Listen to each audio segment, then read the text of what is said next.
Ito na mga lods, yung aking ginawa na boss na GSR 1440-LI. Ang problem, kahit anong pindot mo dito sa kanyang triggering switch ay hindi gumagana kasi po yung kanyang driver ng MOSFET ay sira.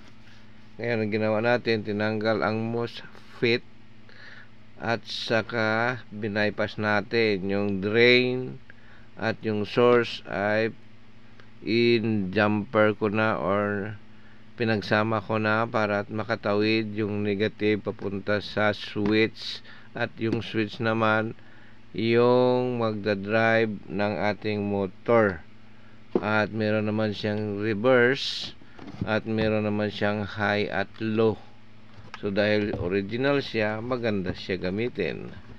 So ito na, paikutin na natin. Ito may nilagay tayong masking tape para makikita nyo yan. Pero bago natin pigain ay baka hindi ka pa naka-follow or naka-subscribe sa akin, pa-subscribe naman po at pa-share ng video natin kung nagustuhan mo. Meron tayong long video dito at ito ay doon in-explain ko. Dito ay na-symbol ko na at hindi ko na naipakita yung pag-assemble, pero dito ititesting na natin. Ito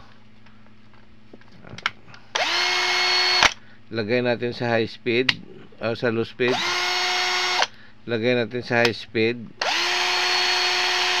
makikita natin sa ikot yung low speed,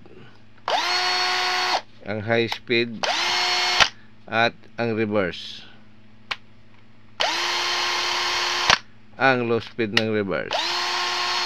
Ayan, kasi ito kung mahina yung inyong pagpiga ay mahina din ang ikot, parang volume control or potentiometer, kaya lang sira yung IC, kaya hindi makadrive yung mai-drive yung MOSFET. So ang ginawa natin, tinanggal natin yung MOSFET at na-jumper ko na. So ito na.